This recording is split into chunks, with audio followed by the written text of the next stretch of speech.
y Derecho Procesal Penal. Muy bien, esta noche agradezco la participación, tenemos 34 participantes en línea. Empecemos pues a conversar sobre lo que nos ha convocado la institución del Centro de Formación y Capacitación. Con respecto a lo que es el tema de la oralidad en nuestro sistema penal acusatorio. Antes que nada, quiero ingresar con ustedes hablando de lo siguiente. El Código Procesal Penal del año 2004, regulado en el Decreto Legislativo 957 del mismo año que acabo de mencionar, trajo muchas modificaciones sustanciales respecto a lo que era el proceso penal anterior con el regulado en el Código del año 1940 bajo la Ley 9017. A ver, nosotros teníamos en ese momento dos tipos de proceso, el proceso penal ordinario y el proceso penal sumario, cuyas características en el proceso penal sumario era pues 100% escrito. No había mucho de oralidad, diría yo, cero oralidad. Y naturalmente ustedes saben que el proceso penal sumario iba contra la Constitución. Y cuando digo que iba contra la Constitución era porque no existían garantías procesales, que den seguridad en el proceso penal. No quiero entrar en detalles porque de eso no se trata esta noche, pero sí simplemente a manera de introducción y a manera de poder ubicarnos un poco en la evolución del proceso penal dentro del punto de vista constitucional. Fíjense, un proceso penal sumario donde el instructor era el que juzgaba y que investigaba, y donde obviamente pues las garantías constitucionales que deberían haber estado no eran las que las encontrábamos y íbamos a trabajar en este tipo de proceso. En cambio, en el proceso penal ordinario regulado en el Código de Procedimientos Penales del año 40, de 1940, digo 1940 porque ya estamos en el año 2021, era pues de dos formas, ¿no? El mixto, ¿no? En la instancia de juzgado primaba la instrucción y en juicio oral ya primaba un sistema, digamos, oral, con ciertas características, con ciertos rasgos de oralidad y ciertas semejanzas con un proceso penal acusatorio que abrigaba un poco la esperanza de garantías cuando estábamos en esta segunda instancia llamado juicio oral o también la etapa de juzgamiento. Pues bien, estos dos procesos mencionados, que aún todavía siguen existiendo en nuestro país, felizmente ya no en la mayoría de nuestro país, sino simplemente en algunos lugares, como por ejemplo Lima Centro, fue superado con el Código Procesal Penal del año 2004, que obviamente ingresaba con la característica de la oralidad. Y esta característica de la oralidad era porque, si se dan cuenta, la evolución del proceso penal en el Perú ha sido muy lento y en etapas, o si quieren llamarlo por partes. Ha pasado muchos años, yo diría más de 30, 40 años, para que tengamos hoy en día un proceso penal que ha cambiado todo el sistema penal en el Perú. Por ejemplo, nosotros tenemos que decir que hoy en día lo que prima es la oralidad. Lo que no era en el proceso penal sumario que primaba totalmente la escrituralidad, o sea, todo era con recursos escritos. Y en el proceso penal ordinario era el mixto, pues, ¿no? O sea, el inquisitivo, porque el proceso penal sumario era un proceso inquisitivo 100%. En cambio, el proceso penal ordinario tenía de los dos. Era esta mixtura, por eso se le llama mixto, ¿no? Tenía de inquisitivo en primera instancia, que era pues el juez instructor, igual que en el proceso penal sumario, y ya cuando pasábamos a juicio oral y a juzgamiento, era el acusatorio, el oral, donde primaba la oralidad. En cambio, ahora, en el proceso penal actual, que algunos lo suelen llamar acusatorio garantista, otros acusatorio adversarial, en fin, son nombres que se le ha ido dando a este proceso penal actual.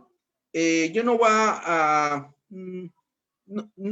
por el momento no me voy a pronunciar con cuál de estos nombres me quedo o comparto. Ya lo diré al final de la exposición del día de hoy, de esta clase, pero naturalmente el proceso penal actual del año 2004, regulado en el Código Procesal Penal en el Decreto Legislativo 957, es un cambio radical del proceso penal que teníamos anteriormente. En primer momento, porque prima la oralidad. Y al primar la oralidad, tenemos que buscar el cambio, no solamente el cambio en el código, en el sistema penal, sino que en los operadores del derecho. Y cuando digo operadores en el derecho, me refiero al juez, al fiscal, a los abogados. Porque si bien es cierto, el sistema penal cambió, pero si el sistema penal cambió, pero si no cambian los operadores, de nada nos va a servir que el código nos diga que el sistema es un acusatorio penal garantista, donde prima la oralidad y donde prima las garantías constitucionales que siempre tienen que estar en un proceso penal. Si no tenemos ese cambio de estructura mental, donde nos acercaríamos un poco, por ejemplo, a Colombia, me gusta mucho, por ejemplo, cómo los colombianos hicieron su cambio en su legislación penal. Ellos no lo hicieron por partes como lo hemos hecho nosotros, a cuentagotas, o por fases, o por etapas, ¿no? Lo hicieron en un solo acto, todo en todo Colombia, y obviamente ahí sí prima, por ejemplo, a mi gusto, la oralidad en su totalidad, sobre todo en las destrezas de la litigación, porque la oralidad tiene que ver con la destreza en la litigación. Hay que saber litigar. Y para saber litigar, este sistema penal actual, este acusatorio garantista, como lo llaman algunos, o acusatorio adversarial, exige, reitero, exige que los operadores del derecho, juez, fiscal, abogado, defensor, sea privado o sea público, o de la defensa técnica, que es la defensa pública, ¿ok? Sepan derecho penal. Y cuando digo sepan derecho penal, me estoy refiriendo a que tienen que saber derecho penal parte general, parte especial y obviamente derecho procesal penal, para saber litigar, para poder estar de acuerdo a las exigencias del Código Procesal Penal. Porque si no sabemos derecho penal, si no sabemos derecho procesal penal, el propio sistema actual nos va a expulsar, nos va a invitar a que nos retiremos de un caso penal. Por ejemplo, si encontramos un abogado defensor o un fiscal que no sabe derecho penal, que no sabe derecho procesal penal, que no sabe litigar, que no está haciendo bien su trabajo, su rol, ¿Qué va a hacer el juez de investigación preparatoria? O como en Colombia, el juez de control de garantías, porque el juez de control de garantías en Colombia es el símil del juez de investigación preparatoria en nuestro país. ¿Qué va a hacer? Nos va cordialmente o diplomáticamente a pedir que nos retiremos del caso. Y obviamente, sin perjuicio de que envíen los oficios correspondientes, si somos fiscales, a control interno, y si somos defensores públicos, al Ministerio de Justicia, y si somos defensores privados, al Colegio de Abogados al que pertenecemos. Esto no es broma, esto no es juego, esto es serio, es algo que exige de nuestra parte la preparación. Y justamente los felicito a todos y cada uno de ustedes que se hayan matriculado. Está aumentando los participantes, estamos en 43, empezamos con 30 y tantos. Espero que lleguen a 1000 más o menos, que se han inscrito en el curso, creo, a nivel nacional. ¿Ya? Entonces, los felicito, decía, porque es la mejor manera de poder estar de acuerdo a las exigencias del sistema penal actual. El sistema penal que hoy nos rige, donde vamos a encontrar aspectos importantes constitucionales. Antes de entrar a hablar de estos aspectos, quiero mencionarles de que hemos obtenido del sistema penal procesal penal anglosajón y el angloamericano, porque no es lo mismo el sistema penal anglosajón que el angloamericano, es distinto, obviamente con particularidades diferentes. En ambos, una de las características es que prima el jurado. En nuestro país no hay jurado. En el juicio hay jueces, no jurado. En el sistema tanto angloamericano como en el anglosajón no hay prueba de oficio. En cambio, en nuestro sistema sí hay prueba de oficio, que es lo que el juez puede solicitar y pedir. En caso necesite o el caso tenga alguna duda, antes de resolver, puede hacerlo de oficio. En cambio, en ambos sistemas que acabo de mencionar, no hay prueba de oficio. Y se habla del sistema de jurados, Entonces, a mi gusto, los anglosajones tenían un sistema interesante penal que hasta ahora lo mantienen, pero los angloamericanos superaron al sistema anglosajón.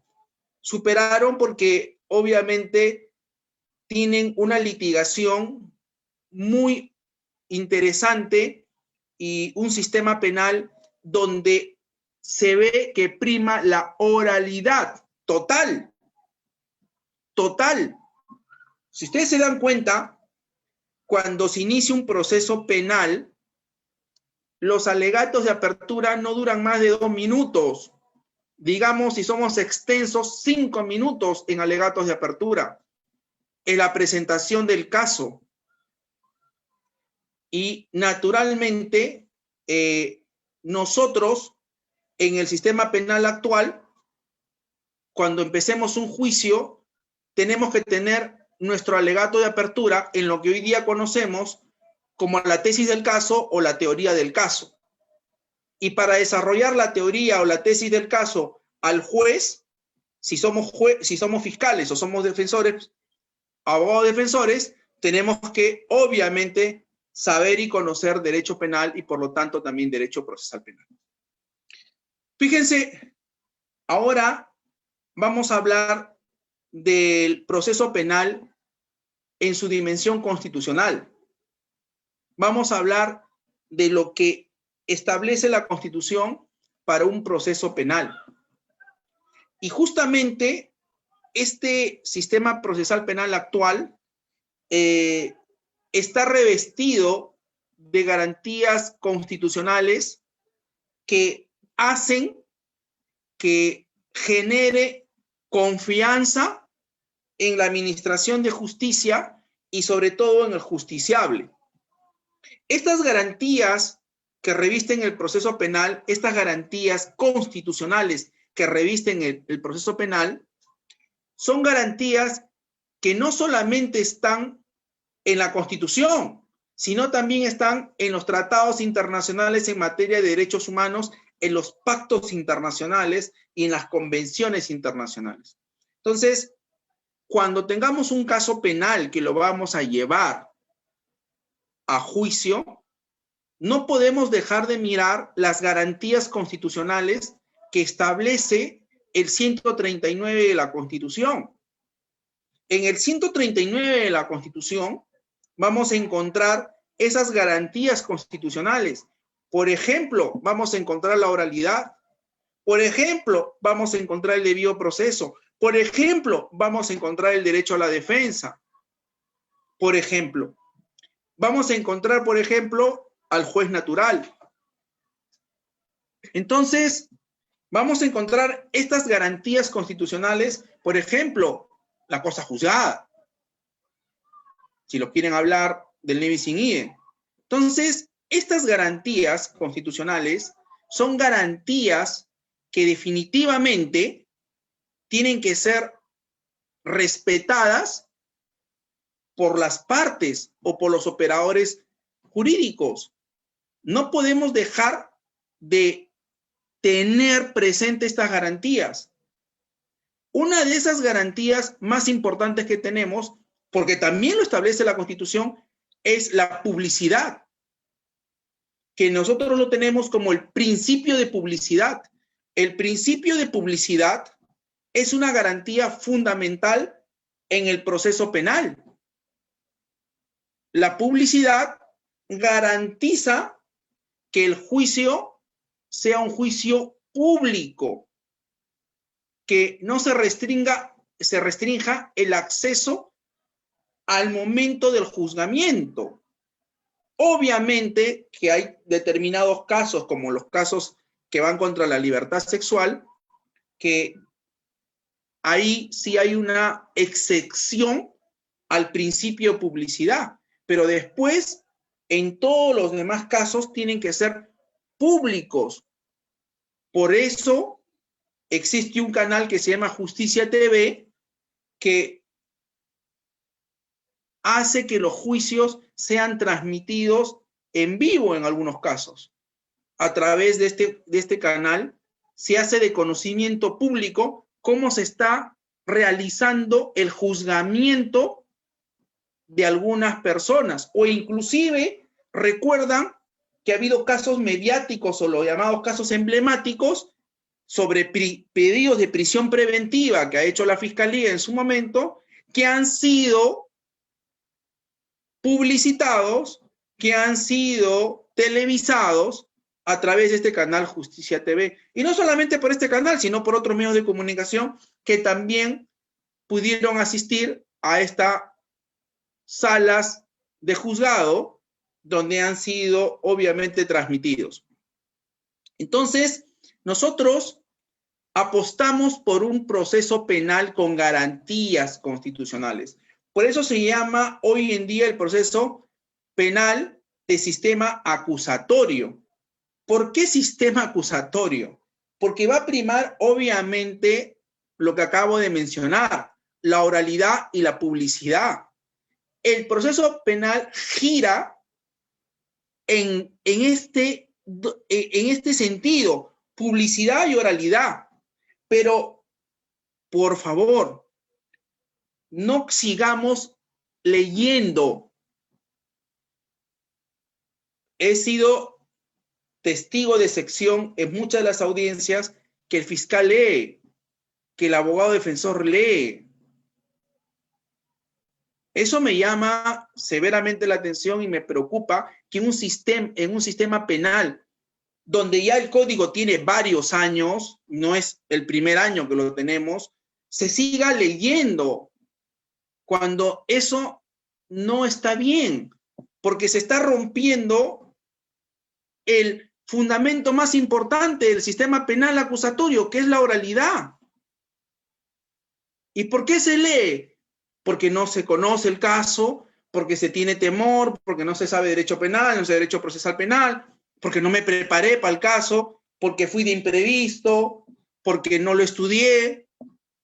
Por eso se lee y porque obviamente no me preparo. Y es por eso que vuelvo a retroceder a los sistemas penales que acabo de mencionar, al sistema inquisitivo, al sistema mixto, que permiten leer, que se permite este tipo de actuaciones, tanto del abogado defensor como del fiscal.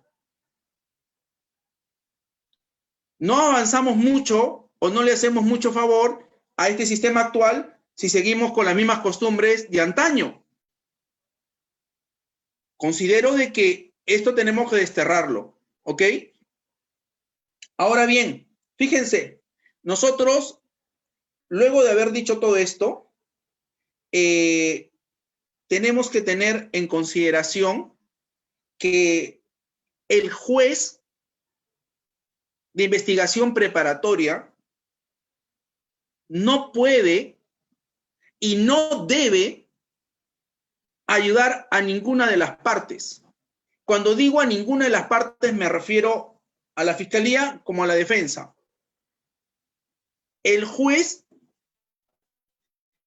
tiene que ser un facilitador del juicio.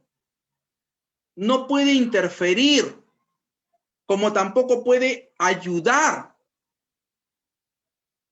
También soy crítico, constructivo, de que algunos jueces suelen ayudar en el momento ya propiamente de las audiencias, a veces alguna de las partes.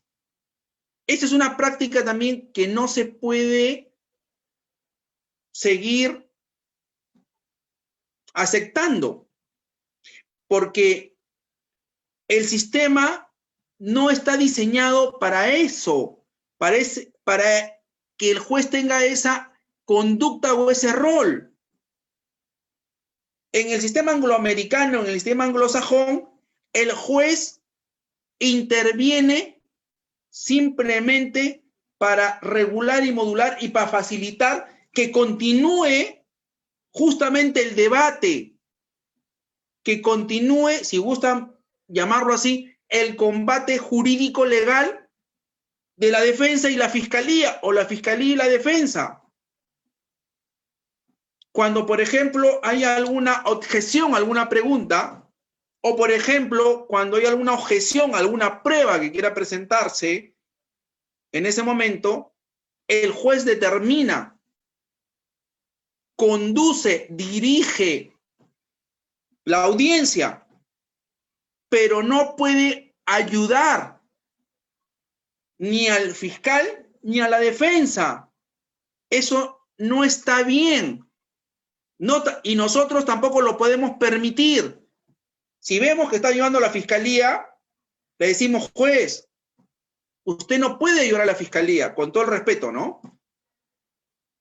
Porque somos ambos profesionales, somos abogados. Juez, con el respeto que usted se merece, usted no puede ayudar a la fiscalía. El fiscal si se equivocó y el fiscal si no estudió bien su caso, si el fiscal no es preparado, ¿qué hacemos? No es ya nuestra responsabilidad. Y si la defensa igual no se preparó, no estudió, no conoce el caso, no sabe el caso, tampoco es nuestra responsabilidad. Si estamos del lado de si estamos en ese momento como fiscales, ¿no? Tampoco es nuestra responsabilidad. Por eso el sistema, repito, el sistema acusatorio penal que tenemos es de naturaleza eminentemente garantista. Pero garantista no para ayudar al fiscal ni para ayudar a la defensa, sino garantista en la puridad del proceso, en que se respete los lineamientos y los principios del proceso. ¿Cuáles son esos lineamientos y esos principios del proceso?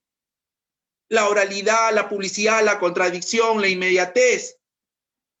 que son principios que los contempla la Constitución. Por eso el proceso tiene que estar constitucionalizado. Y tiene que estar constitucionalizado porque justamente se deben respetar estos principios en la tramitación del juicio, en la tramitación del proceso, desde el momento que el fiscal apertura investigación preliminar, desde el momento que el fiscal dispone a aperturar investigación penal contra XXX, desde ahí ya la Constitución está presente. Desde ese momento se tiene que respetar todos los derechos que le asiste a esa persona que está siendo sometida a una investigación desde el momento en sede fiscal. Ya no podemos hablar de que le tomen la declaración sin abogado, defensor. No importa que venga solo el fiscal. Ya, ¿y la policía qué hace? Fiscal, sí, voy avanzando con las preguntas, avanza nomás. Le da toda la responsabilidad al policía. Y el fiscal no estuvo presente en la diligencia. Tampoco estuvo presente un defensor. Desde ahí, esa investigación está naciendo inconstitucional. O sea, imagínense, año 2021 y seguimos en esas prácticas que no le hacen ningún favor al sistema penal. Entonces, obviamente, solamente queda como tinta en el código, muy bonito, muy lírico, mucho poema, mucha poesía, mucho verso, pero en la práctica no es así. ¿Y qué es lo que pasa? Que nosotros lo permitimos, defensores privados o defensores públicos. Y hay algunos fiscales que también siguen manteniendo esta praxis negativa y que obviamente representa una inconducta funcional. Porque la Constitución que dice que el fiscal es el defensor de la legalidad, es un mandato constitucional que la Constitución le ha otorgado al Ministerio Público y por ende a todos sus representantes, en este caso los fiscales. Entonces, si el fiscal permite que una declaración sea tomada sin defensor público y más agravante aún, peor aún, sin su presencia, ¿de qué sistema penal estamos hablando? ¿Acusatorio, garantista? ¿Cómo podemos nosotros cambiar el sistema penal si seguimos en la misma práctica? Eso no podemos permitirlo, es inconcebible. Entonces, ¿dónde está la garantía del debido proceso? ¿Dónde está la garantía que este señor humilde, que no tiene recursos económicos, que ha sido detenido por la policía, tiene que tener su abogado defensor? Y nosotros sabemos que si no tiene dinero, no tiene recursos económicos, ahí está el Estado para que le asigne un defensor público. Y que también, dicho sea de paso, que el defensor público también tiene que estar como lo están, y eso es bueno porque se ha avanzado mucho en eso, capacitados para defender, porque tampoco va a ser un combinado de piedra, ¿no? Se va a sentar, no lo va a asesorar, no sabe nada de penal. Entonces, ¿de qué defensa estamos hablando? ¿Cómo podemos decir que ha ejercido un derecho de defensa si ha tenido un profesional que no tiene la preparación ni la capacitación? Entonces, se está rompiendo también con un principio constitucional que es el derecho de defensa. Porque la defensa no es, ya, está muy bien, que se siente el abogado. Y el abogado nunca habló con el detenido. Nunca lo asesoró. Nunca lo instruyó. Nunca lo preparó. ¿De qué defensa estamos hablando? La defensa no es que se siente y que le diga, ya, di tu nombre, ya, responde como puedas. En otras palabras, defiéndete como puedas. Yo solamente voy a estar ahí sentado. Ya se terminó la diligencia, ya firmo, me voy, chao, nos vemos. Les comento también que no, o sea, no todos, pero sí he sido testigo de excepción, que también los colegas de la defensa pública, en algunos casos, también, ¿no? Ya anda avanzando, yo firmo, yo llevo, ya. Eso no es correcto, eso no está bien. En el sistema penal acusatorio garantista, eso no se puede permitir, porque las garantías nacen desde el primer momento que se inicia la investigación, o sea, desde el momento que el fiscal dispone a aperturar investigación preliminar contra alguna persona, contra algún ciudadano o ciudadana. Tiene que tener abogado defensor, tiene que participar el fiscal en la diligencia, en todas las diligencias. Así que el sistema penal acusatorio es el que cambia este sistema, cambia estas costumbres en la tramitación del proceso. Ya el Tribunal Constitucional ha establecido que el derecho y el debido proceso se inician desde el momento, desde la investigación preliminar. Es ahí donde se inicia. No es con el inicio del juicio. Es desde el momento que el fiscal dispone iniciar una investigación penal contra un ciudadano o ciudadana, peruano o extranjero, que haya o que se presuma que ha cometido un delito en nuestro territorio patrio. Entonces, si desde ese momento no se cuenta con estas garantías constitucionales, definitivamente el proceso nació viciado. Ese proceso no ha nacido con el respeto de las garantías que la Constitución exige que se tienen que tener. Vamos a revisar algunas diapositivas que he preparado para ustedes luego de haber hecho esta introducción de cómo es el sistema penal acusatorio que nos rige en nuestra actualidad. Por favor, pasemos a la segunda diapositiva.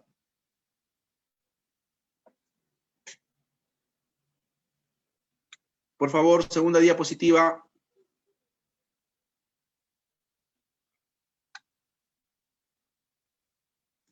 A ver, el sistema penal acusatorio,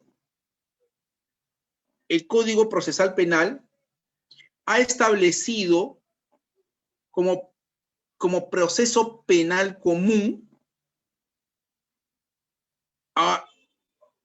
dentro de su estructura 3 etapas bien definidas.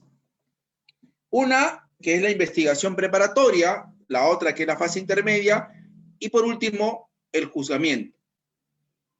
Entonces, ya se ha establecido que las diligencias preliminares pertenecen a la investigación preparatoria. O sea, las diligencias preliminares están dentro de la investigación preparatoria. La etapa o fase intermedia, que obviamente es ahí donde vamos a tener que, en audiencia, porque es un sistema de audiencias, justamente todo va a ser en audiencia. Todo va a resolverse en audiencia y por eso necesitamos saber argumentar. Necesitamos emplear la oralidad antes que el papel. Y si llevamos el papel, es simplemente para recordar ciertos apuntes, no para pasarnos leyendo más de una hora. Eso no es oralidad. Eso es lectura, no es oralidad.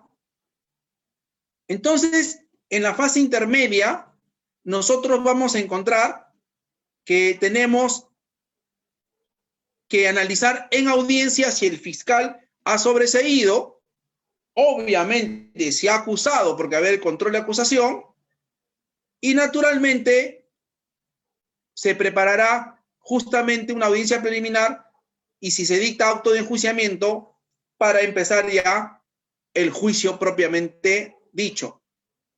Y la última etapa, la etapa de juzgamiento, que vamos a ver la actuación probatoria, se va a evaluar las pruebas de cargo y de descargo, o sea, las pruebas de la fiscalía, como las pruebas de la defensa, y debate que será interesante,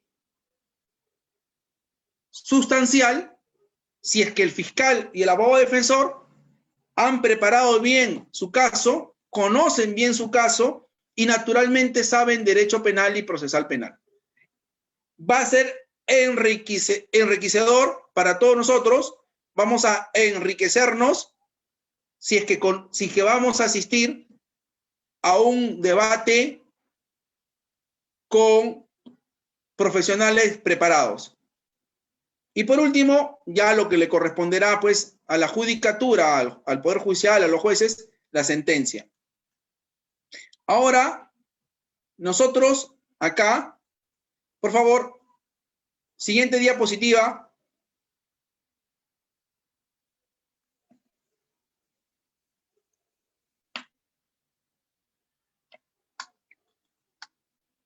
Señorita, por favor, siguiente diapositiva.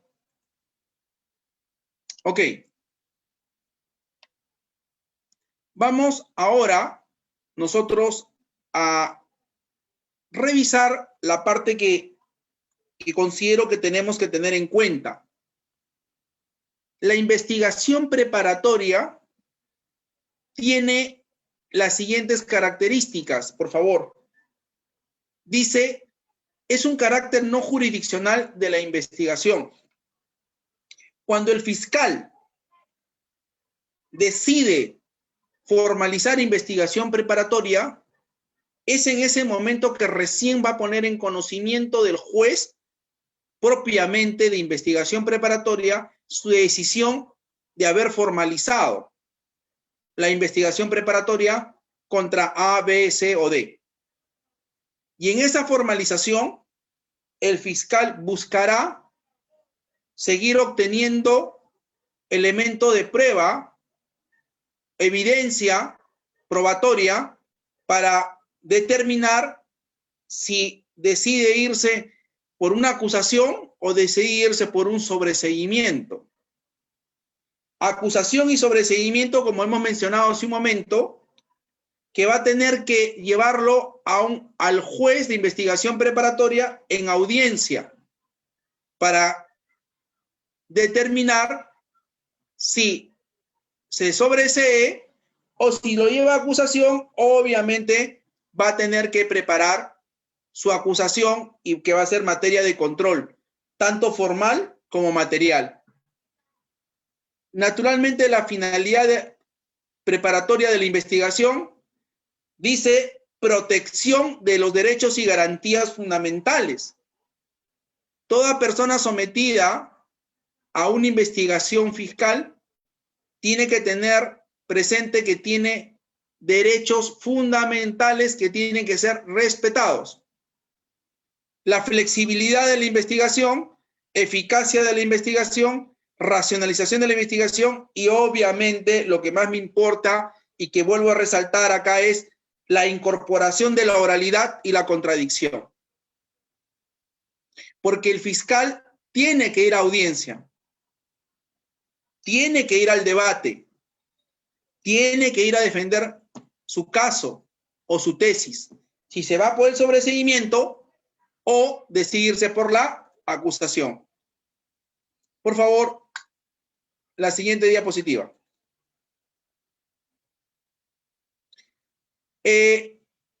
Fíjense, a mí lo que me interesa acá, vamos a iniciar a hablar sobre el procedimiento de la investigación fiscal. El procedimiento de la investigación fiscal puede ser por una denuncia de parte o por una noticia criminal o una noticia criminis. Naturalmente, cualquier persona puede denunciar un delito de acción pública o de persecución pública. Los obligados a denunciar por mandato expreso de la ley son los funcionarios en ejercicio de funciones, o sea, los funcionarios públicos. Y naturalmente por iniciativa del fiscal. El fiscal puede iniciar investigación si está en su casa viendo noticias y se entera de un hecho criminal, lo que nosotros conocemos, como acabo de mencionar hace un momento, sobre una noticia criminal. El fiscal puede iniciar su investigación sin ningún problema de oficio. Y también cuando la policía hace de conocimiento de la fiscalía sobre un hecho delictivo. Por favor, siguiente diapositiva.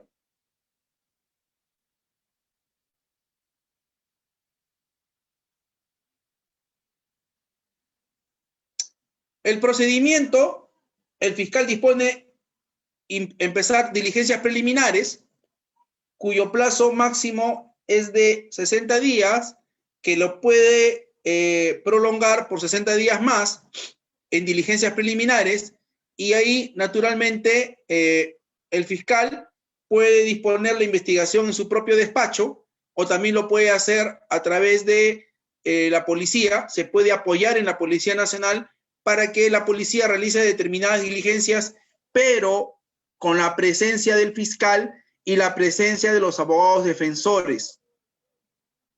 No solo la policía, sino la presencia obligatoria del fiscal y de los abogados defensores en las diligencias que ha dispuesto la Fiscalía.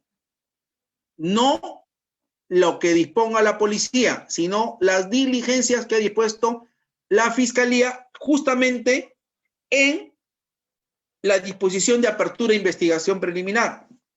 Porque en la disposición de apertura de investigación preliminar, el fiscal va a enumerar todas las diligencias que va a realizar la policía por disposición de él. Sigamos. Tiene por objeto realizar actos urgentes para determinar si se ha dado delito y asegurar los elementos materiales de su comisión. ¿Ok? Acá hay un error, no es 20 días, eso es lo que fue al principio, que las diligencias preliminares eran de 20 días, eso no es así, por favor, le pido que corrijan, es 60 días, que se puede prolongar por 60 días más, porque las diligencias preliminares, al ser parte de la investigación preparatoria, obviamente van a tener el mismo plazo de investigación que la investigación preparatoria, es decir, 60 días prorrogables por 60 días más, que dan 120, ¿verdad? ¿Se puede citar a personas? Sí. Y cuando se citan a personas, y si estas personas no acuden a la citación de la Fiscalía, el fiscal puede disponer su conducción compulsiva. Puede oficiar a la Policía Judicial y disponer la conducción compulsiva de una persona que ha sido citada al despacho del fiscal para una determinada diligencia y que esta persona no justifique su ausencia el día que la Fiscalía lo citó.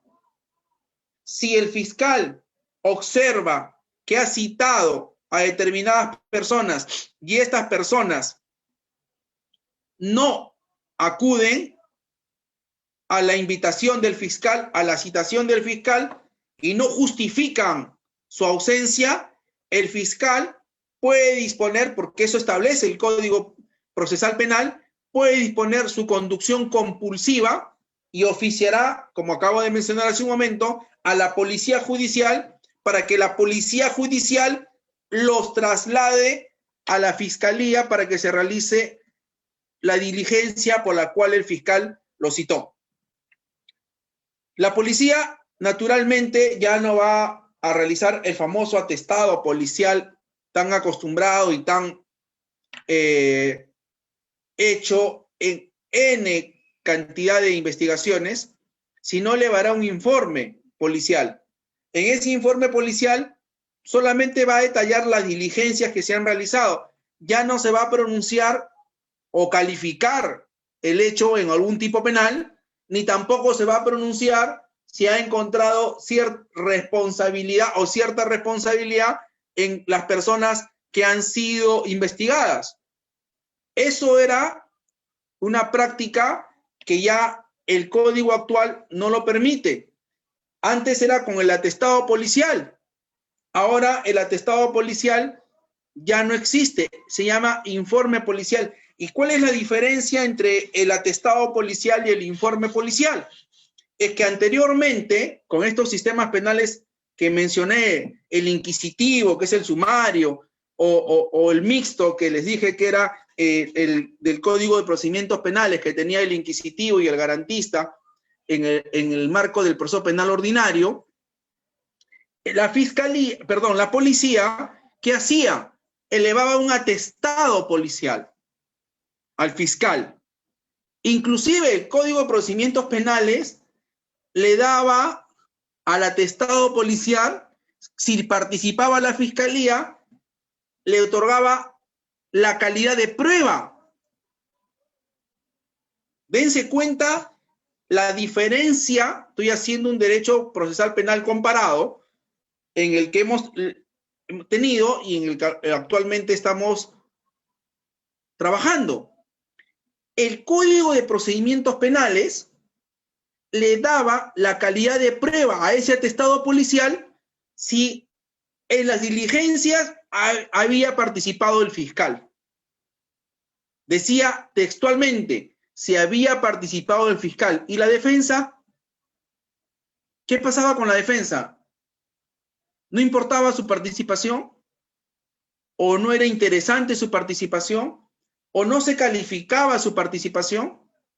Ojo, que la Constitución es del año 1993, 29 de diciembre del año 1993. ¿Eso qué cosa quiere decir?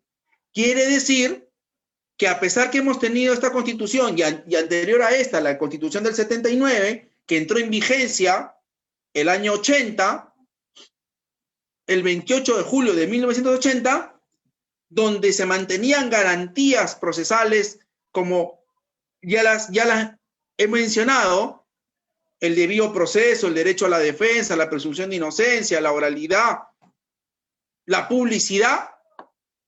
No se respetaban esos derechos constitucionales en la investigación de un proceso y luego, posteriormente, ya cuando se judicializaba el proceso penal, igual.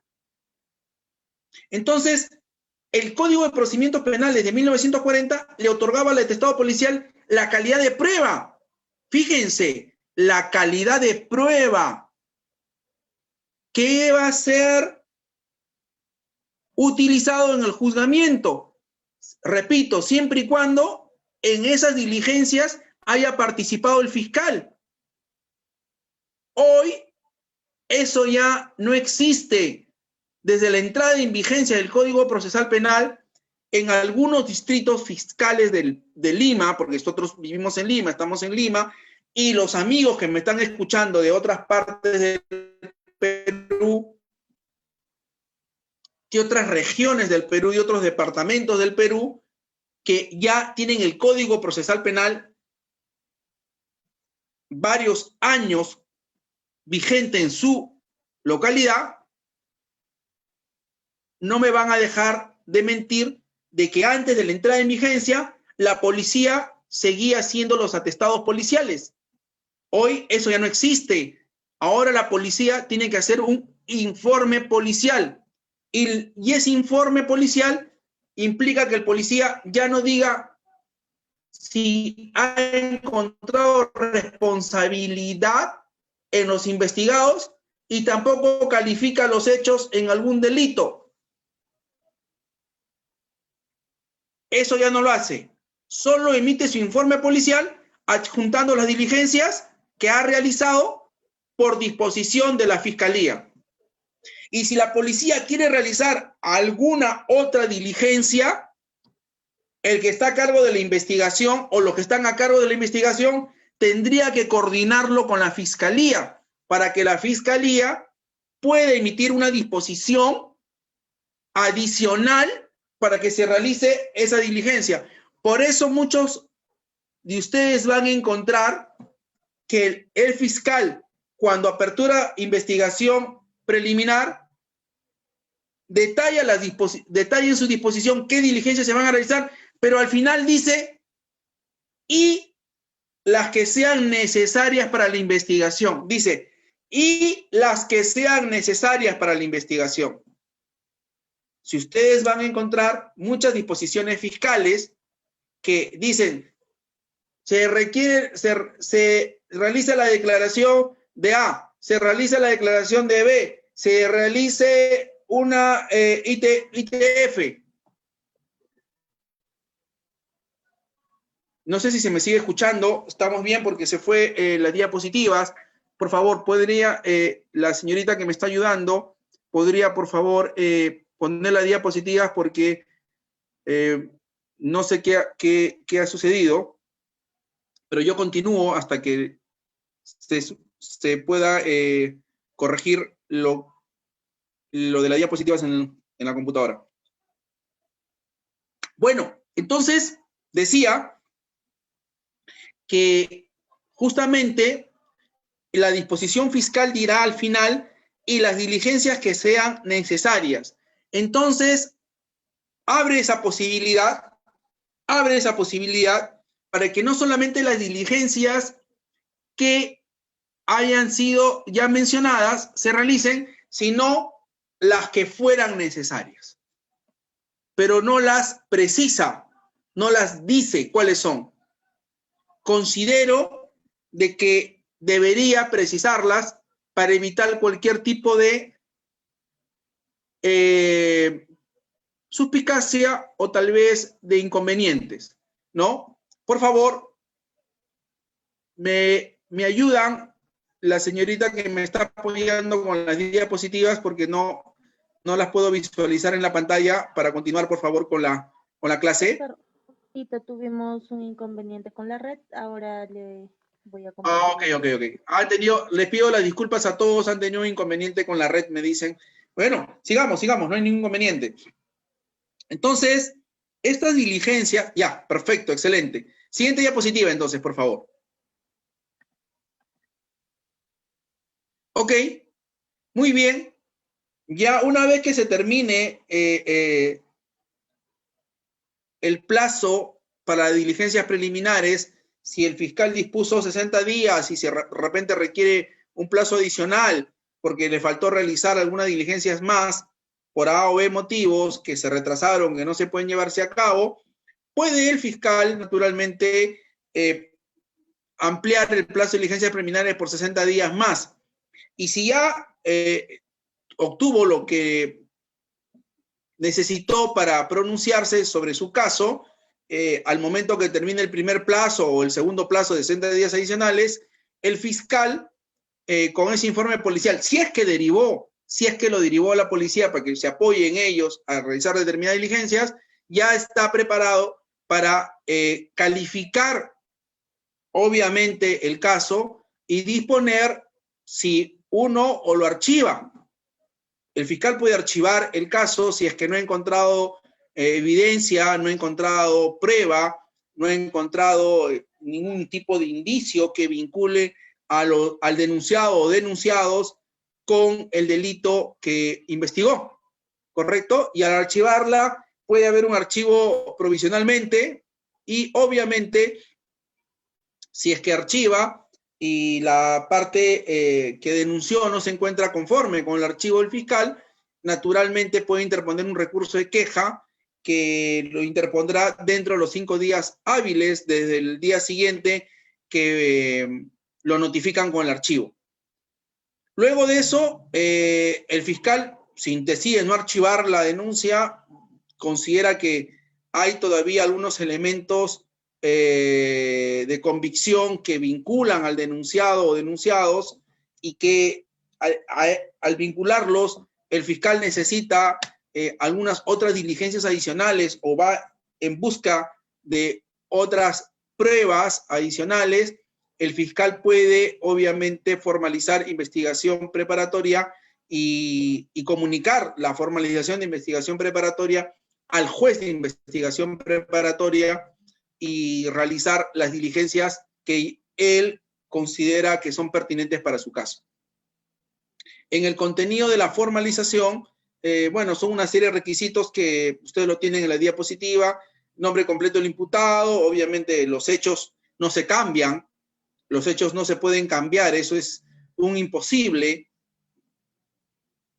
Existe un error grave si alguien quiere cambiar los hechos, ¿ok?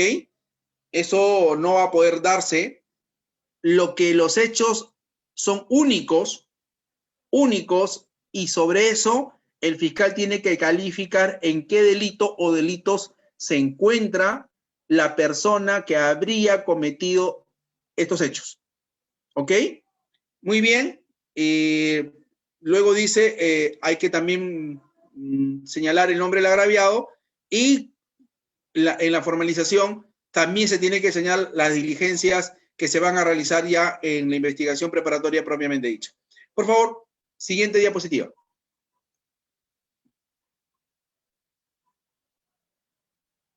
Lo que dijimos, ¿no? Se comunicará al juez de investigación preparatoria para que se someta a control, ¿ok? Y sobre estos efectos de la formalización, obviamente suspende la prescripción y el fiscal pierde la facultad. Claro, cuando el fiscal formaliza investigación preparatoria, ya el fiscal pierde la facultad de archivar por sí mismo la investigación, puesto que si al final de la investigación preparatoria se decide ir por el sobreseguimiento, va a ir a una audiencia de sobreseguimiento donde va a estar él y va a estar el agraviado y también el abogado del agraviado. Ya no considero que sea necesario que vaya el investigado con su abogado, puesto que le está sobreseyendo. Al sobreseer, o sea, el fiscal ha encontrado que no hay responsabilidad penal en la persona que investigó o personas que investigó. Por lo tanto, considero que ya no sería necesario que vaya el investigado o su abogado a esta audiencia de sobreseguimiento. El que sí está obligado a ir es el fiscal. Y naturalmente, este sobreseguimiento le van a notificar a la parte agraviada. Y obviamente la parte agraviada, si no está conforme con el sobreseguimiento del fiscal, asistirá a la audiencia de sobreseguimiento que la programará el juez de investigación preparatoria. Bueno, luego tenemos el control de la investigación, que es obviamente por el juez de investigación preparatoria. En esta etapa ya hay un control de plazo, ¿correcto? Si el fiscal se excede en los plazos del tiempo de investigación, se puede plantear un control de plazos. Al plantearse el control de plazos, ¿se lo va a plantear ante quién? ¿Ante el juez o ante el fiscal? ¿Ante el fiscal o ante el juez? No, el control de plazos se plantea ante el juez de investigación preparatoria, no ante el fiscal. No se puede plantear porque el fiscal no se va a autocontrolar del plazo. Eso es un error. He visto que en algunos casos plantean el control de plazo algunos abogados, algunos colegas abogados, ante el mismo fiscal que está llevando el caso y que tiene el caso ya en investigación preparatoria. Definitivamente es un error que la defensa presente un control de plazo ante el fiscal que está llevando el caso. Eso es un error. El control de plazo se presenta ante el juez de investigación preparatoria. Sigamos. El juez se pronuncia sobre las medidas limitativas de derechos que requieran orden judicial, como por ejemplo una detención preliminar. Como ustedes saben, se ha estado utilizando por la Fiscalía mucho las detenciones preliminares, y la confirmación y reexamen judicial, y obviamente procedencia de una diligencia que ha sido denegada por el fiscal. Si, por ejemplo, pide la defensa que se realice una determinada diligencia de investigación preparatoria y el fiscal le niega a la defensa esa realización de esa diligencia solicitada por la defensa, bajo esa disposición, porque el fiscal tiene que motivar por qué le está denegando esa diligencia que ha sido solicitada, la defensa puede ir directamente al juez de investigación preparatoria y solicitarle que pida al fiscal que se realice esa diligencia que fue negada por él. Siguiente, por favor, diapositiva.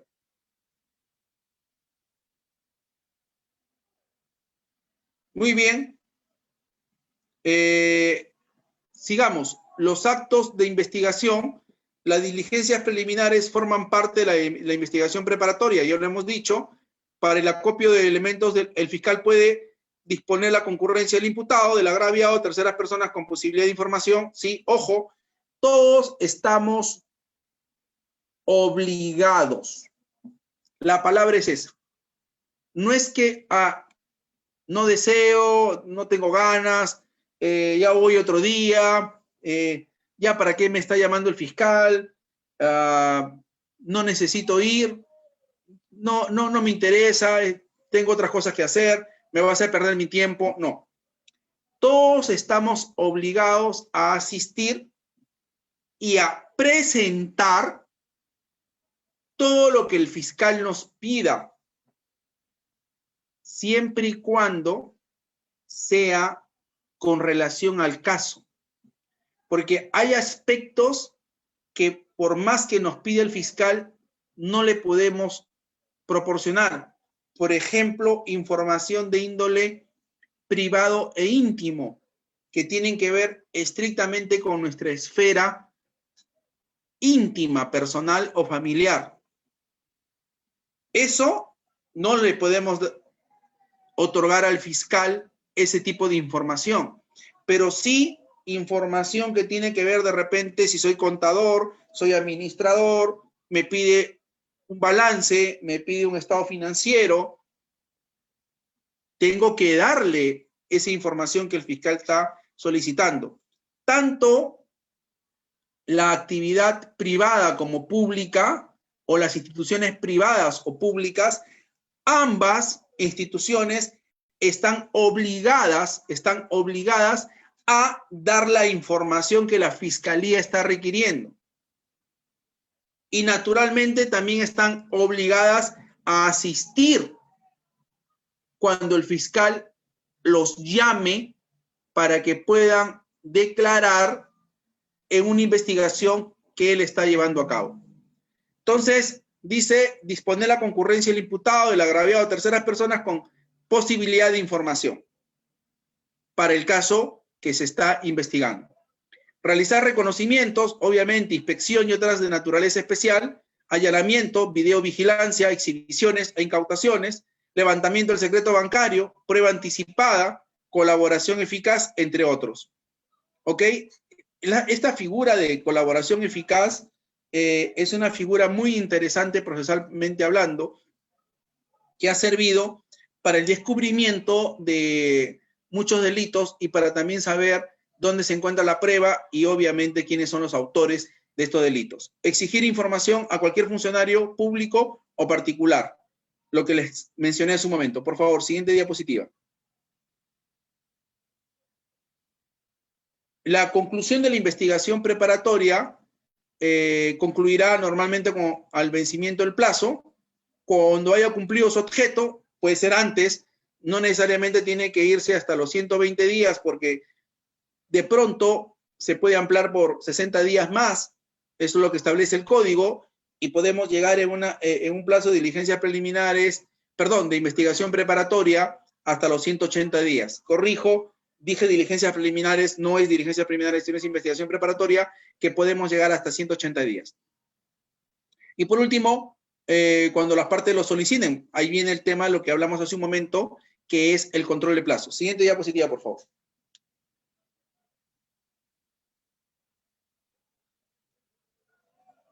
Búsqueda de fuentes de prueba. La búsqueda de fuentes de prueba tiene que basarse bajo el imperio de la legalidad. No podemos buscar prueba vulnerando derechos fundamentales de las personas. Esto es muy importante, por favor, que se tenga presente. No podemos buscar prueba vulnerando derechos fundamentales de las personas, porque podemos estar entrando o pasando la línea de la prueba prohibida o la prueba ilegal, la que es obtenida ilegítimamente. Entonces, toda prueba ilegítima o toda prueba prohibida definitivamente no va a servirnos en la investigación del caso. El fiscal tiene que buscar sus pruebas bajo los principios de legalidad, proporcionalidad y necesidad, ¿correcto? Del medio. El fiscal puede realizarlos en casos de urgencia sin autorización del juez, pero que requiere confirmación del judicial. Eso es muy importante. Las mismas que son recurribles y posibilitan su reexamen. Por ejemplo, control de identidad policial es una prueba que se utiliza. La videovigilancia es otro de las novedades que nos trajo el Código Procesal Penal para delitos graves y obviamente que se utiliza en organizaciones criminales. Las pesquisas, se levantan planos y croquis. La intervención corporal, aún sin su consentimiento en los delitos con personas mayores a 4 años, ¿ok? El allanamiento, que se está utilizando mucho por la Fiscalía, la exhibición de un bien que constituya cuerpo del delito, el control de las comunicaciones y documentos privados, muy importante, ¿no? Porque se puede hacer un levantamiento de las comunicaciones y saber con qué personas nos hemos comunicado o qué personas han comunicado con nosotros. Y naturalmente nosotros sabemos que las comunicaciones están protegidas por el derecho a la intimidad, pero el fiscal se va a enterar de toda nuestra vida íntima porque el celular que tenemos, como almacena fotos, videos, grabaciones de voz, mensajes por WhatsApp o mensajes por Messenger Facebook, en fin, se va a enterar de todo. El fiscal va a conocer toda mi vida, tanto privada, tan íntima que nosotros protegemos, pero no. El fiscal solamente, obviamente, buscará si hay un levantamiento del secreto de la comunicación, es la misma que tiene que estar autorizada por un juez, que es en este caso el juez de investigación preparatoria. Solamente el fiscal puede utilizar en el levantamiento del secreto de las comunicaciones lo relacionado con el delito que está investigando. No más. No más. Y no puede revelar la información que haya encontrado que no tenga vínculo o relación con el delito. No puede. Eso está prohibido. Luego dice la incautación de documentos privados, sí, se utiliza el allanamiento, la incautación, mucho ojo con eso. También, obviamente, el fiscal puede solicitar el levantamiento del secreto bancario y la reserva tributaria, ¿correcto? No solamente el fiscal, sino, ustedes saben, la fiscal de la Nación, una comisión investigadora del Congreso y, obviamente, el juez, ¿no? Y, bueno, también puede clausurar y también disponer las vigilancias locales. Siguiente diapositiva, por favor. Quiero ir avanzando un poco porque necesito... Gracias. Entramos ya a la fase intermedia. Ya terminamos investigación preparatoria. Vamos a entrar a la fase intermedia del proceso, ¿no? Recordarles que el proceso penal común tiene 3 fases: investigación preparatoria, la fase intermedia y el juzgamiento propiamente dicho. A ver, en esta fase intermedia la dirige el juez de investigación preparatoria. Obviamente es una fase de control, ¿correcto? Que yo le llamo la etapa colador, ¿no? ¿Por qué colador? Porque en esta fase intermedia, como va a haber control de acusación, que lo dije hace un momento, el control de acusación que van a hacer que va a ser la defensa de la acusación del fiscal, porque en el momento que el fiscal emita su acusación, que por cierto es escrita y que tiene que oralizar, ¿ok? Van a notificar al abogado de la defensa o a los abogados de la defensa sobre la acusación y el abogado de la defensa leerá, entiendo que así lo hace, estudiará la acusación del fiscal y de pronto tendrá observaciones que hacer. Y ahí es donde se realiza, puede ser una observación de tipo formal, ¿no? Que al fiscal se le pasó de repente algún requisito de formalidad, que es de forma más no de fondo, y lo más importante acá es no tanto el control formal, sino el control material de la acusación. O sea, vamos a ver si el fiscal tipificó bien, por ejemplo, ¿no? Tipificó bien el delito, por ejemplo. De repente tipificó un delito como doloso y no es doloso, sino es culposo. O de repente tipificó un delito con una pena mayor y realmente el delito que correspondía es un delito con una pena menor. Entonces, es ahí donde toma fuerza lo que les mencioné hace un momento, que el abogado tiene que saber derecho penal y procesal penal. Dije, los operadores del derecho, hablé del abogado defensor, de la fiscalía y propiamente el juez, naturalmente, ¿no? Naturalmente. Pero si el abogado no sabe derecho penal, no sabe derecho procesal, ¿de qué control de acusación va a ser? El daño que le está ocasionando a su cliente, ya sea defensa pública o defensa privada, o defensa privada o defensa pública. ¿Cómo le podemos pedir a un abogado que no está preparado, que no está capacitado, que haga un control de acusación? Y la pregunta es, esa gran interrogante que me planteo y se los dije al principio, ¿el juez le hará el trabajo del abogado defensor de hacer el control de acusación? ¿O el juez tendrá que hacer el trabajo de la fiscalía? ¿Ustedes qué piensan? ¿Ustedes qué pensarían si fueran fiscales y el juez haría el trabajo de la defensa en observar y naturalmente hacer el famoso control de acusación que debería hacerlo la defensa y no lo hizo porque no sabe y no se preparó, si no lo hace el fiscal? ¿Eso es lo que establece el sistema penal acusatorio?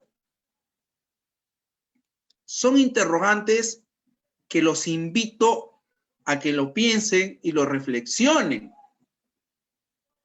Cuando hablamos antes de que en todo proceso tiene que primar la Constitución y los tratados internacionales en materia de derechos humanos,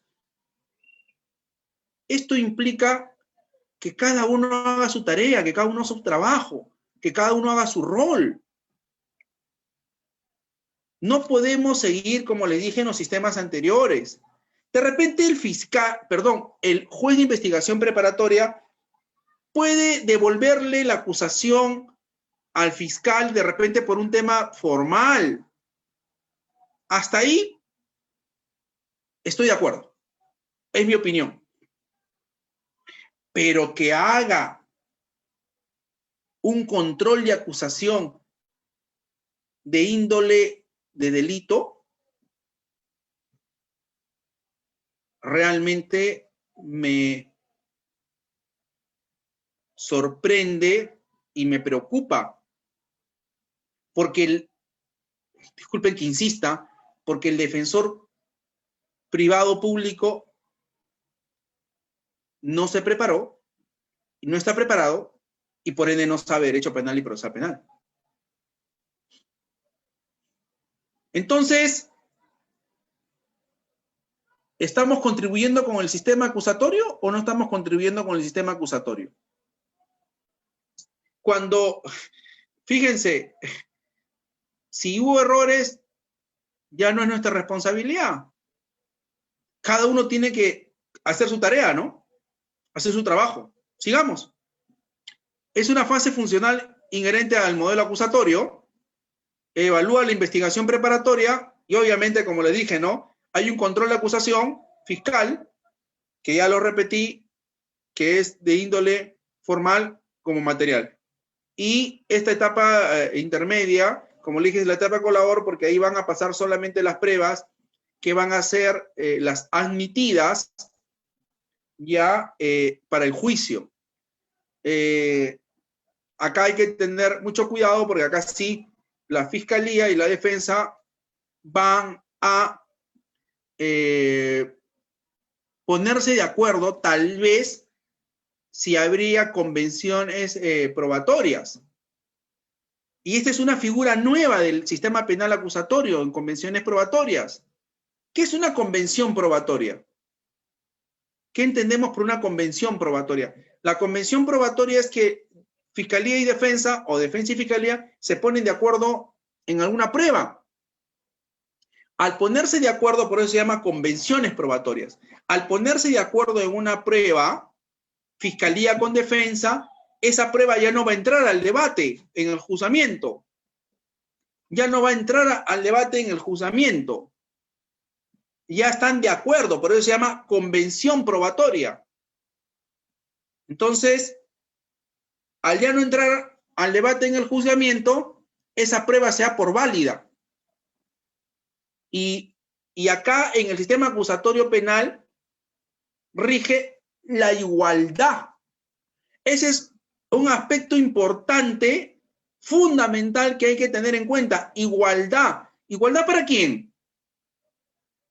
Igualdad para el abogado defensor e igualdad para la fiscalía. Igualdad. Lo que nosotros hemos escuchado muchas veces, ese cliché, igualdad de armas, dicen, ¿no?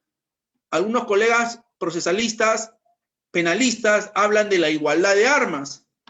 Bueno, yo realmente no me hago mucho problema en el tema de los términos, ¿no? Bueno, me parece que son estilos que cada uno adopta. Bueno, algunos le llaman igualdad de armas, algunos le dicen igualdad de partes, en fin. Yo realmente en ese sentido no tengo ninguna observación, ninguna objeción que hacer, ¿no? Más que la forma, me voy al fondo, ¿no? O sea, ¿qué significa igualdad? Igualdad significa que ambas partes tienen los mismos derechos y las mismas obligaciones en el debate, en el juzgamiento. ¿Por qué se llama debate? ¿Por qué se llama debate? Porque es un combate. Al final es un combate legal entre la defensa y la fiscalía y la defensa, donde ambos van a sacar sus mejores argumentos y estrategias en función de su interés en el caso. Si yo soy fiscal, ¿qué voy a buscar? Que lo condenen. Si me he llevado a un juicio, perdón, me he llevado un caso hasta el juzgamiento, ¿qué voy a buscar como fiscal? Si he encontrado evidencia, he encontrado prueba, investigación preparatoria, tengo acervo probatorio, ¿qué voy a buscar? Voy a buscar su condena. Y si yo soy defensor, ¿qué voy a buscar? Su absolución. Si es que la hay.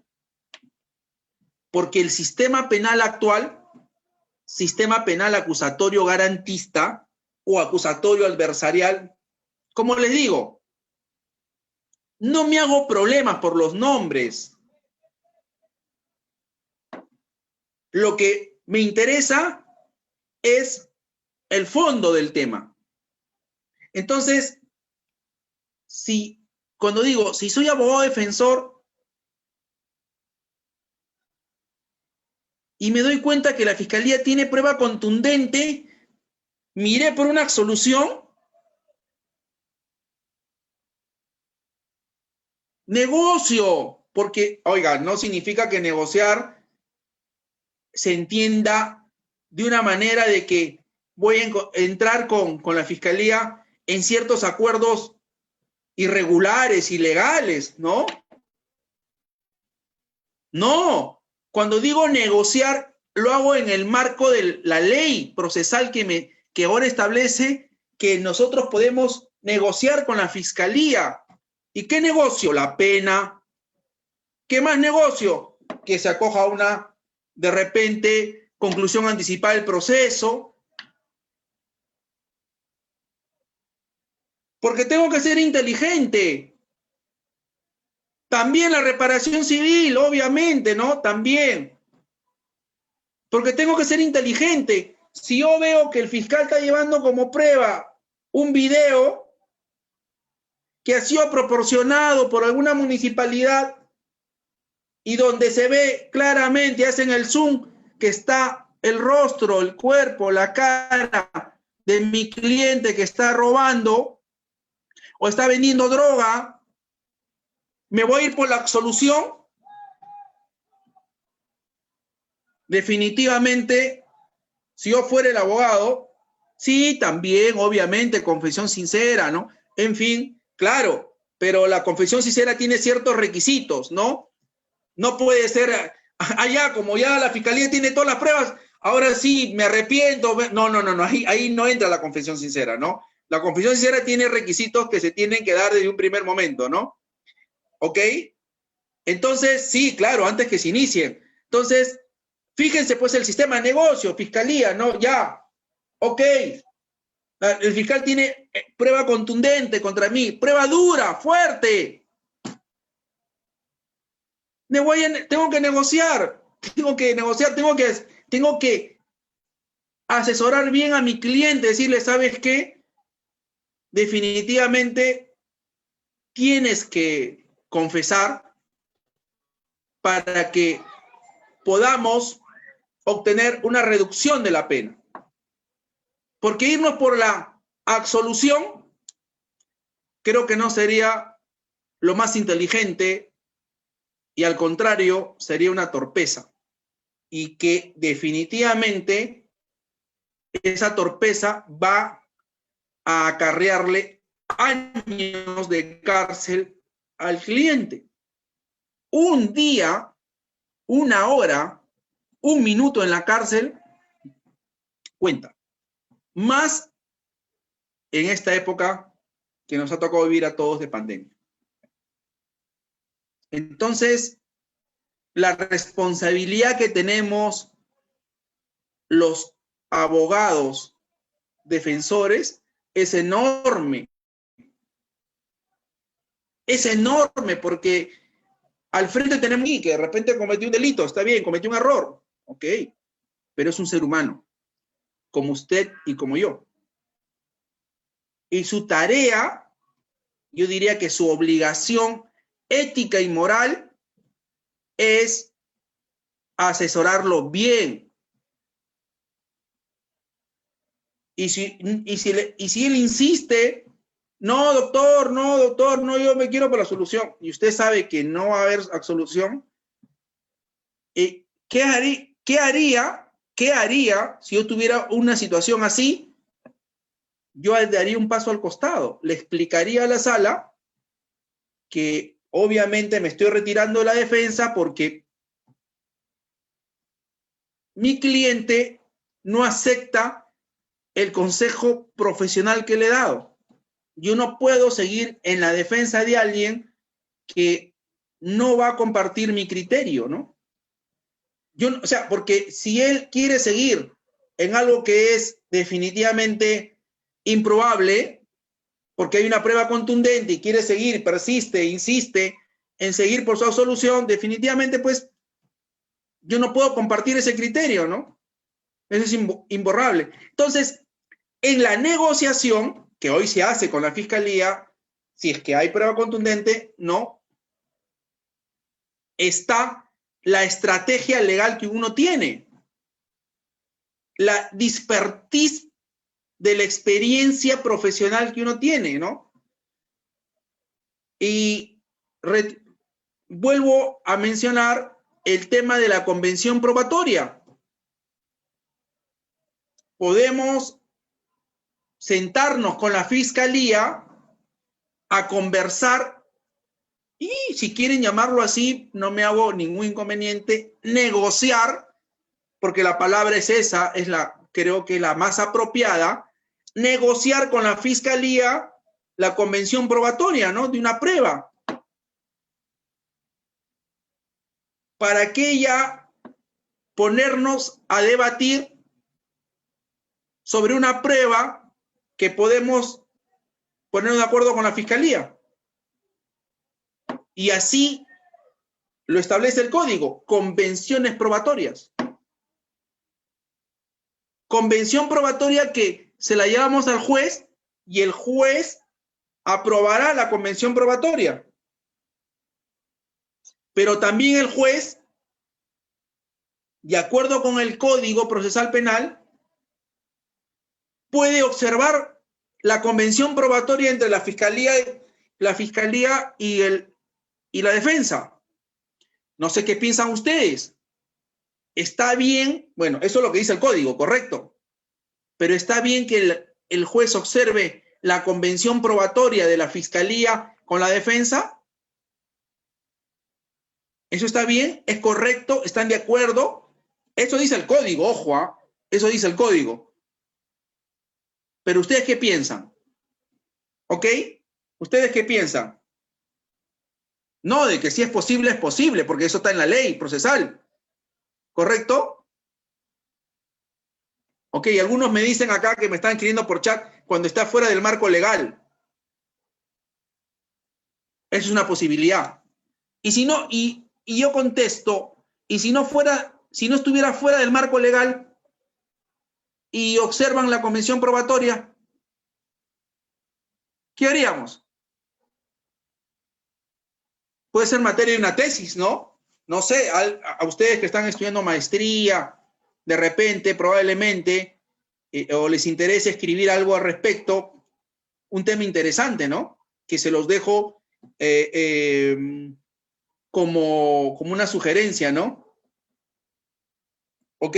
Algunos me dicen acá, me escriben, me encanta que me vayan escribiendo, me dicen, sí, porque es un juez de control, ¿no? De control de garantías, es parte de su función. Claro. Pero ¿qué pasa? Eso me parece genial, ¿no? Pero ¿qué pasa si está bien la convención probatoria? A ver, si me permiten, les voy a contar una experiencia que tuve cuando ejercía la función de fiscal en un distrito fiscal que no voy a mencionar su nombre y tampoco voy a decir al juez de investigación preparatoria su nombre para evitar cualquier tipo de suspicacia. Y lo digo como aspecto académico, ojo, como aspecto académico, de la experiencia profesional, como aspecto académico. Justamente del tema que estamos hablando. Estuve realizando convenciones probatorias con el abogado de la defensa en un caso de tráfico ilícito de drogas. Él era abogado de la persona que estaba detenida, acusada, ¿ok? Y obviamente ya tenía acusación formal, estábamos en control de acusación y yo era el fiscal. Y estamos en convenciones probatorias. Y de pronto le estamos presentando las convenciones probatorias al juez. Y de pronto el juez, quieren que lo confieso, en realidad, como le digo, estoy hablando desde el punto de vista netamente académico, ojo, una experiencia profesional. Y en realidad, ¿saben qué? Lo tengo que decir porque tiene que ser así ya. Me estaba aprovechando que el abogado defensor no sabía derecho penal ni procesal penal. Me estaba aprovechando. Y estaba haciendo convención probatoria, prácticamente ya no había nada que debatir.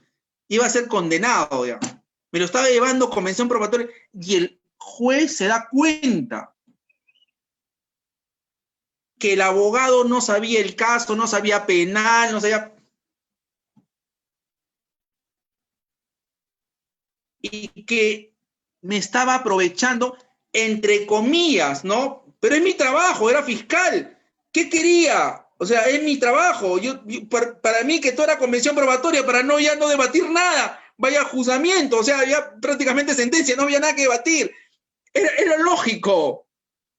No estaba haciendo nada ilegal, no estaba haciendo nada incorrecto, no estaba haciendo nada irregular. Estaba haciendo mi trabajo, estaba con convención preparatoria con el abogado defensor. Yo no tengo la culpa que no se haya preparado, que no sepa. Se lo digo en parte académica, para que se den cuenta, ¿ya? Ojo, que es una cosa real, ¿eh? No estoy inventando nada. Y el juez se da cuenta. Y ya estaba por aceptarme una convención probatoria si un video vigilancia que estaba incorporado en la carpeta fiscal, estaba en mi acusación, el video, que era prueba que se había que comercializaba la droga, y el juez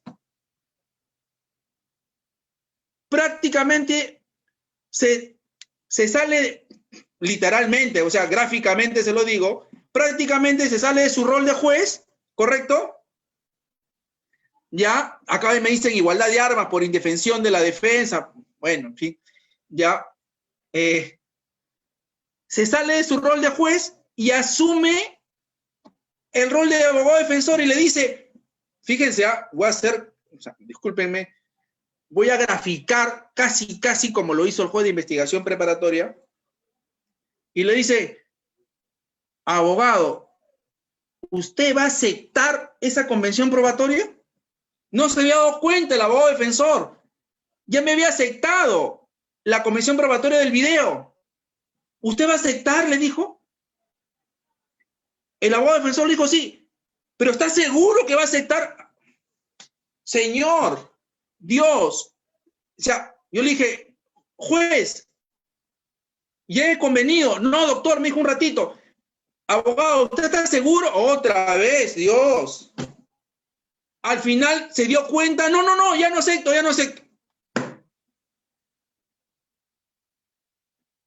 Yo les pregunto a ustedes, colegas, estimados participantes de este diplomado, ¿ok? Acá me dicen el juez de investigación preparatoria es el conocido como el juez de garantías, pero está bien, pero ¿qué está garantizando cuando estoy haciendo una convención probatoria? Yo les pregunto a ustedes, como yo les decía hace un momento, cada uno hace su trabajo, hace su rol, ¿ok? Cada uno hace su trabajo, hace su rol, ¿ya? Y por lo tanto, o sea, lo que quiero decirles es el mensaje que quiero enviarles a ustedes esta noche.